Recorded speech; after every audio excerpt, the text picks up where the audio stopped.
అందరికీ నమస్కారం. నా పేరు శ్రీనివాస్. మీరు చూస్తున్నారు Seenu social connect YouTube channel. Friends, ఒక మంచి టాపిక్ తో మీ ముందుకైతే వచ్చా.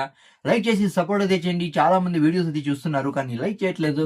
దయచేసి లైక్ చేసి సపోర్ట్ అయితే చేయండి. ఇంకా మంచి మంచి క్రికెట్ అప్డేట్స్ తో మీ ముందుకైతే వస్తా. ఇక లైక్ చేయకుండా టాపిక్ అయితే వెళ్ళిపోతాం.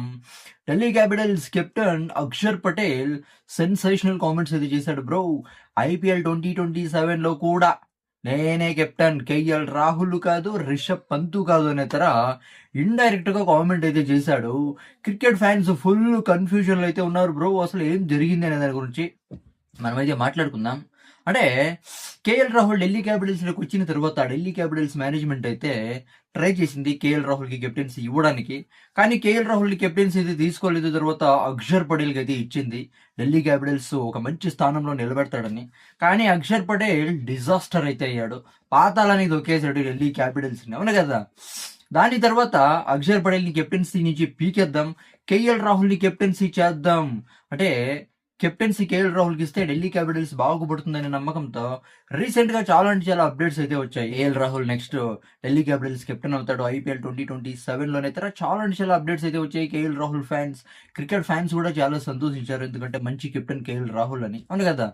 దాని తర్వాత పెద్ద ట్రేడ్ అయితే జరిగింది, అవును కదా. అంటే మాజీ ఢిల్లీ క్యాపిటల్స్ ప్లేయర్ రిషబ్ పంత్ అయితే రిటర్న్ అయితే అయ్యాడు ఢిల్లీ క్యాపిటల్స్ కి, అవును కదా. అయినా కూడా రిషబ్ పంత్ కెప్టెన్ అయ్యే ఛాన్స్ అయితే లేదు, అవును కదా. ఒకవేళ లక్నో సూపర్ జైంట్స్ కి ఏమన్నా ఒక మంచి కెప్టెన్సీ చేసిందంటే, ఆ లక్నో సూపర్ జైంట్స్ టీమ్ ని సక్సెస్ఫుల్ గా నడిపించిందంటే, దాని తర్వాత, అవును కదా, ఢిల్లీ సూపర్ జైంట్స్ నుంచి ట్రేడ్ ఏమైనా అయ్యిందంటే రిషబ్ పంత్ కూడా కెప్టెన్ అయ్యే ఛాన్స్ అయితే ఉండింది. కానీ అక్కడ లక్నో సూపర్ జైంట్స్ ను కూడా మనోడు రిషబ్ పంత్ పాతాళానికి అయితే తొక్కేశాడు కాబట్టి అసలు అట్టడుగులో అయితే పడిపోయింది పాయింట్స్ టేబుల్లో లక్నో సూపర్ జైంట్స్, అవును కదా. అయినా కూడా ధైర్యం చేసే ఢిల్లీ క్యాపిటల్స్ అయితే రిషబ్ పంత్ అయితే తీసుకుంది. కొంతమంది అయితే చెప్తున్నారు రిషబ్ పంత్ కూడా కెప్టెన్ అయ్యే ఛాన్స్ అయితే ఉంది అని, అవును కదా. ఇదంతా ఒక పక్కన పెడితే అక్షర్ పటేల్ సెన్సేషనల్ కామెంట్స్ అయితే చేశాడు. అంటే నా కెప్టెన్సీలో రిషబ్ పంత్ స్వతంత్రంగా ఆడతాడు, నా కెప్టెన్సీలో రిషబ్ పంత్ ఫ్రీడమ్ గా ఆడతాడు అని అయితే ఒక బిగ్ స్టేట్మెంట్ అయితే ఇచ్చాడు. దీని నుంచి మనకేమర్థమవుతుంది అంటే ఐపీఎల్ 2027 లో కూడా అక్షర్ పటేల్ ఢిల్లీ క్యాపిటల్స్ కెప్టెన్ ఏమో అయితే మనకైతే అర్థమైతే అవుతుంది, అవును కదా. అంటే ముంబై ఇండియన్స్ మేనేజ్మెంట్ హార్దిక్ పాండ్యాకి అంటే ఇచ్చింది కదా, మాట ఇచ్చింది కదా 3 years కెప్టెన్ గా ఉండు అని, అవును కదా. అలాగే ఢిల్లీ క్యాపిటల్స్ కూడా అక్షర్ పటేల్ కి ఏమన్నా సీక్రెట్ గా ప్రామిస్ ఏమన్నా చేసిందని అయితే డౌట్ అయితే వస్తుంది, అవును కదా.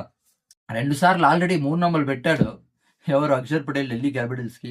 మళ్ళీ ఏమైనా ఢిల్లీ క్యాపిటల్స్ మేనేజ్మెంట్ అక్షర్ పటేల్ కి ఏమైనా కెప్టెన్సీ ఇస్తే దానికన్నా దరిద్రం ఇంకోటి ఏమీ ఉండదు, అవును కదా. ఇక్కడ Delhi capitals captain, next captain ఎవరు, అవును కదా. అది కాకుండా యువరాజ్ సింగ్ కూడా ఢిల్లీ క్యాపిటల్స్ టీంలో అడుగు పెడుతున్నాడంట. అది కోచ్ గా తెలియదు, మెంటర్ గా తెలియదు, సపోర్ట్ స్టాఫ్ గా అడుగు పెడతాడని అయితే రీసెంట్ గా అప్డేట్స్ అయితే వచ్చింది. కేఎల్ రాహుల్ కూడా కెప్టెన్ అయిపోతాడని అయితే అప్డేట్స్ అయితే వచ్చింది. కానీ అక్షర్ పటేల్ ఏంటి ఇలాంటి కామెంట్ చేశాడని అయితే చాలా మంది షాక్ లో అయితే ఉన్నారు, అవునా కదా. అక్షర్ పటేల్ కామెంట్ ఏమన్నా మనం నీట్ గా అర్థం చేసుకుంటే ఐపీఎల్ 2027 లో కూడా అక్షర్ పటేలే కెప్టెన్ గా ఉంటాడు ఢిల్లీ క్యాపిటల్స్ అని అయితే మనకైతే అర్థమైతే అవుతుంది. లోపల లోపల ఏమేమి జరుగుతుందో తెలియదు, అవును కదా. దీని గురించి మీరేమనుకుంటారు కామెంట్ అయితే చేయండి. ఐపీఎల్ 2027 లో Delhi capitals captain KL Rahul, Akshar పటేలా, లేకపోతే రిషబ్ పంత్ అవుతాడా? మీరైతే కామెంట్ అయితే చేయండి. నా ఎక్స్ప్లెనేషన్ ఇస్తే సబ్స్క్రైబ్ చేసి సపోర్ట్ చేయండి, లైక్ చేసి సపోర్ట్ అయితే చేయండి. By by.